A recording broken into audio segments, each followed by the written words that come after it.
Adnei Asoda, the Mishnayos. She connected to the land or living under the land? And they connected to the ground. Mishnayos is Royim. Aleph and Beis, it's Kilayim. Akoponim, talking already about something which is a plant and is eating, you have also every one of the four worlds is also a midpoint between two.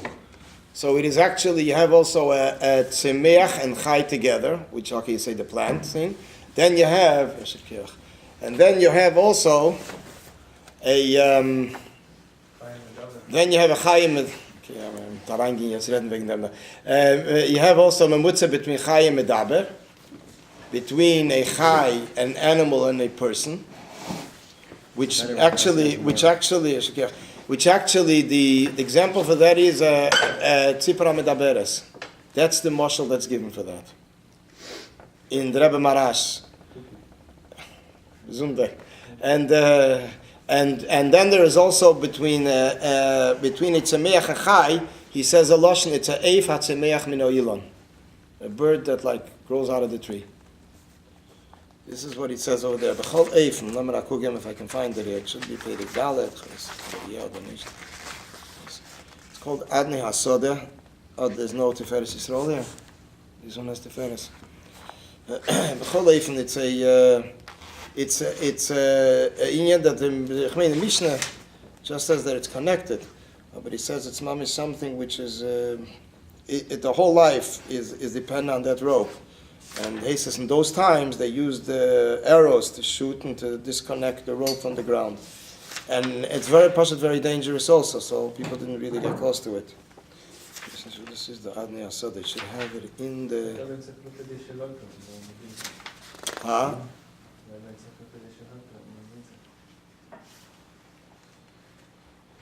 What's the name of the animal again? Adnei Hasoda. Adnei Hasoda it's called. And it's it's something which is, Why does it bring it? I think it brings it like it's kosher animal? Kosher. It's a mazik, I don't know how kosher it is. It's a mazik, I don't know how kosher it is. In the Tiferes Yisrael, there's taka whole arichos of it. But the peyal, someone reading is Royim.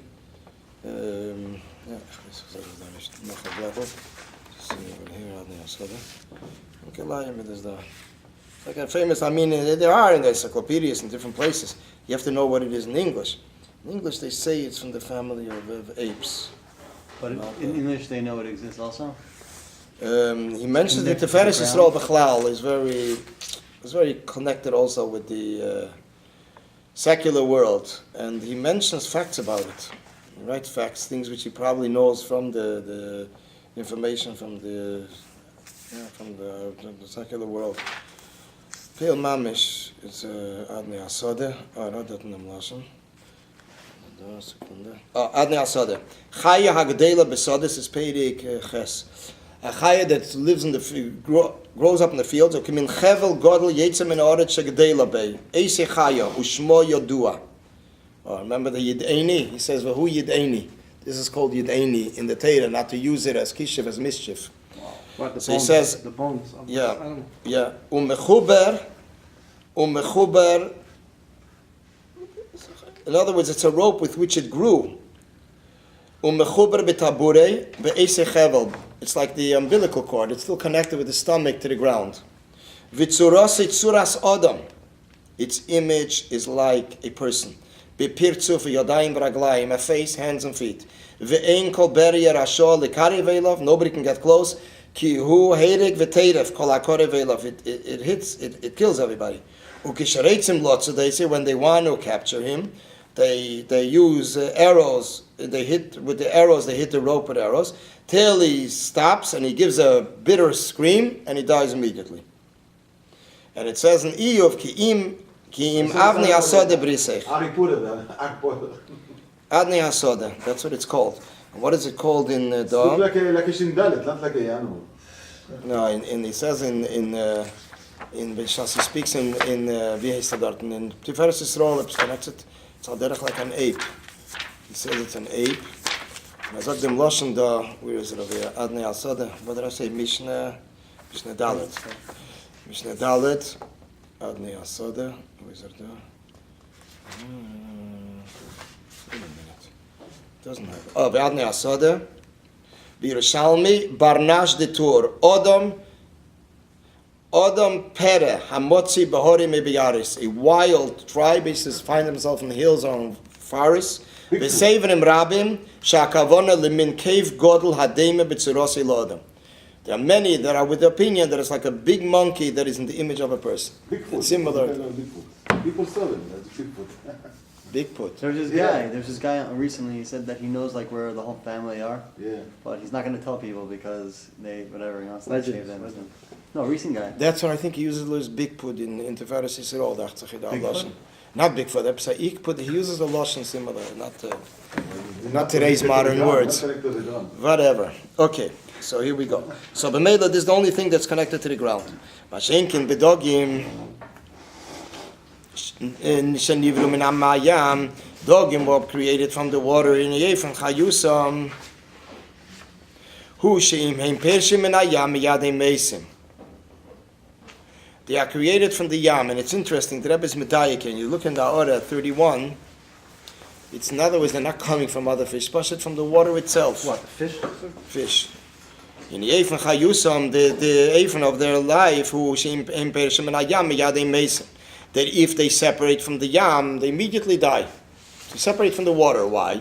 The fish Eifan is Habusam Mushasricham the Yastamik Shurim the Mkeira. Because the Eifan, the format of their creation is that they constantly need to be connected to their source. So this is the difference in a physical sense between the physical creations on land and on sea. With this we'll also understand the difference in Avedas Adam in the service of a person between dry land and sea. The Aved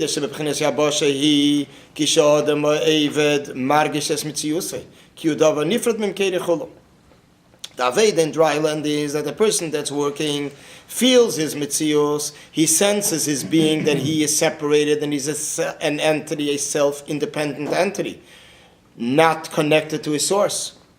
Ubitule, and therefore when it comes to state of nullification, he can't stretch too far. It's only the bitla yesh, which the word yesh means is pashtas. He stands in a state of nullification, but not an ultimate, complete, overwhelming nullification, but a nullification of just limiting himself to a certain extent. An example for that would be an interesting example. The Rebbe Rashab, the fifth Rebbe of Chabad, gives an example, I think in Tafrei Samach or Samach Aleph, the years 1900, some 1901, that when a person is standing in the street and he's being called to come to the king, so the first thing he's asked, the first reaction by him is he forgets about everything around him, but he still has his composure. He's running. There is a somebody that's running, and there's a somebody that's thinking, what could the Melech want from him? Once he comes in front of the king, he becomes speechless. He's standing and trembling, and he's already on a higher state of nullification. So Chassidus explains this is the difference between Bitla Yesh and Bitla Metzias. Bitla Yesh is the initial nullification, and that comes as a reaction of him being notified that a higher authority wants to see him. The second level of nullification is an ultimate nullification. This is when he's in front of the king, glued in front of the king without any movement. So therefore, when a person finds himself at a distance, he feels that he is a self-entity. He cannot bring himself to an ultimate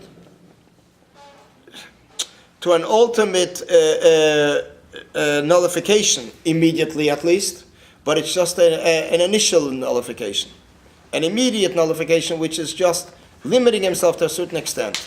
When a person is up to the level of the Aveda of Yam of sea, which is as the creations in the sea, that they do not stand out. They are completely not an entity for themselves. They are covered by the water.